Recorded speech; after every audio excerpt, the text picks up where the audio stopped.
Hello traders, it's Alberto, and this is the Pro Traders Workshop series tutorial. And today's lesson is FX Advisor Indicator. It's a continuation from the last video. Also using correlated pairs and understanding the panel that you see in front of you, Advisory Indicator 3. Now, the first thing I'd like to do is, when I'm looking for a trade, I look at all the correlated pairs. So right now I'm looking at Canadian yen, Aussie yen, Euro yen, pound yen. And I set them all to a 1 hour chart. So at any given time, any time of the day, I want to know if a certain currency is strong or is it weak. The easiest way is simply looking at the box here, this panel. So if I'm looking at all the yen crosses, let me pull them up. I'll put up yen, euro yen as well. So if I look at Canadian yen on the 1 hour chart, at the time of entry, everything was pointing down. It was look to sell, 1530, 1 hour daily chart, or all red. I scroll to the Aussie yen, the same thing. I go to the euro yen, the same thing. USD yen, everything is really pointing down except the 30-minute chart, which it's okay. As long as there's 3 time frames, that's usually enough. All you have to do is look at the chart and see if there's an area of support, and there is at the moment with USD yen, that would cause this to show a no trade signal. This is most likely the easiest way to determine if you should be taking a trade. And when we place that trade on Friday to sell Aussie yen, Euro yen, and I can't remember what other pair we were looking at, New Zealand yen, right? There is a New Zealand yen. Let me just put it up here. Then everything lined up. We didn't have to really wait for a trade. All we needed to, what I was looking for is a trend line break, which happened. Here was on New Zealand. Remember we were talking about wait for the trend line break to verify that yes, in fact, because it is Friday and Fridays can be difficult to trade, very extremely volatile at times because it's a profit-taking day. So noticing all the yen crosses, New Zealand yen, Euro yen, USD yen, Aussie yen, CAD yen, is pretty much giving us a sell signal.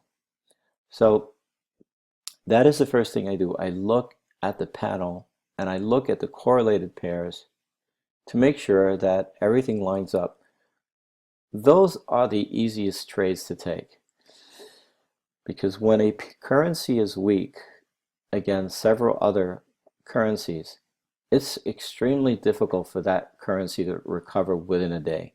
Okay, and I'm just saying that just based out of experience, not having any fundamental understanding of what's happening in the market, just looking at a chart and visualize, just looking at a chart and seeing that everything is lining up.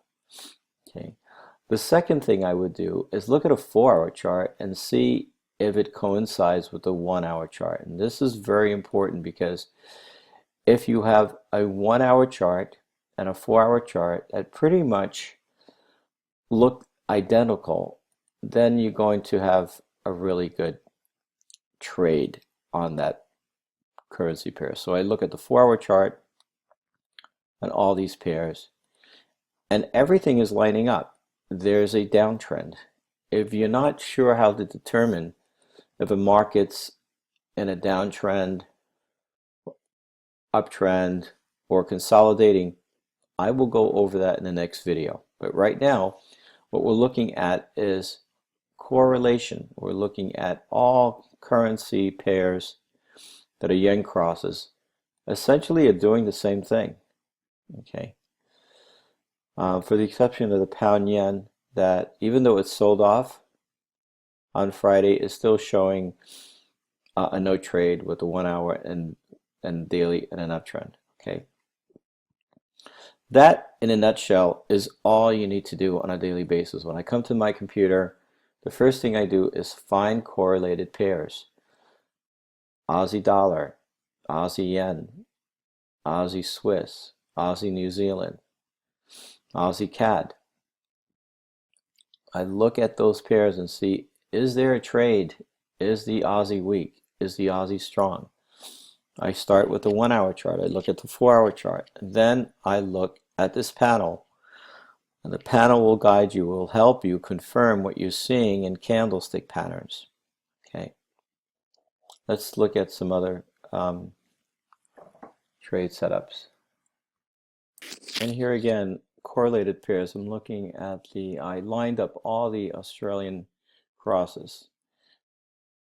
And I had done this on Friday, so the highlight is still there. So here's the uptrend before the market retraced late Friday. Aussie CAD, Australian dollar strong. Go to Aussie Swiss. Australian dollar strong against the Swiss. Aussie dollar. Australian dollar strong. Never penetrated the swing point, that resistance level, but for the most part, during the Asian and first part of the European session, the market was in an uptrend. And then look at Euro Aussie going in the opposite direction. So the Euro is weak against the Aussie. The Aussie is strong. Okay. And again, I'm just lining up currency pairs and see if there's any correlation. Then I look at the panel, and the panel, this was showing me an uptrend on the daily chart, but this now it's showing 15:30 1 hour chart downtrend because of the last hour. But before 4 o'clock p.m. Eastern, all these were green. Okay, the same thing on Aussie Swiss. These were all green on the panel. From daily all the way to the 15-minute chart, the market was in an uptrend. So look at the panel.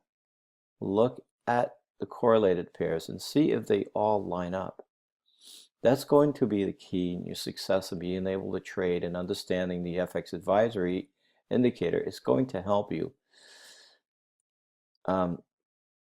determine the uptrend or downtrend on a currency pair if you're looking at correlation, because correlation is very powerful. Look at this area over here. The market rallied on March 15th. So all you need to do is look at each chart and just highlight what's happening and at a particular time. And for this particular day, the Aussie dollar was very strong. And it was showing in the panel. Of course, it's not showing it now because this is recording the most recent activity in the markets. But if you look at this chart, Aussie dollar, Aussie Swiss, Aussie CAD. Okay, that way, if you study this every day, then when you see this occur, then you're going to be able to react immediately. You're not going to be caught like a deer in headlights and just watch the market as it passes you by, and you could be making so much money. So on the 15th, all you needed to do was pull up your Aussie, which goes in the opposite direction of Aussie dollar. Look at all these correlated pairs, all in an uptrend. The challenge, the problem that we have is that we're only looking at one currency pair at a time. Not enough information to determine directional bias. So if you're looking at the euro dollar and you can't decide whether you should buy or sell, then you need to look at Euro Swiss, use a Euro Aussie, Euro Japanese Yen, Euro CAD, and see if the euro is strong or not against other currencies. So that's it for this tutorial. Please shoot me an email if you have any questions or any suggestions. In the trade room, next coming week, we're going to do some very interesting trading on higher time frames, and so we'll look forward to that. So we're going to have a tutorial this week on the emails that I'll be sending, because there will be emails for signals but on higher time frames. So it doesn't matter where you get in that trade, you'll still be able to enter the market and make money. Oftentimes I'll send signals on smaller time frames, and by the time you open the email, the trade is pretty much completed its move. So that's not practical at all. So we're going to be doing something different. Hope to see you back in the trade room on Sunday night. Thanks for watching. Talk to you guys soon.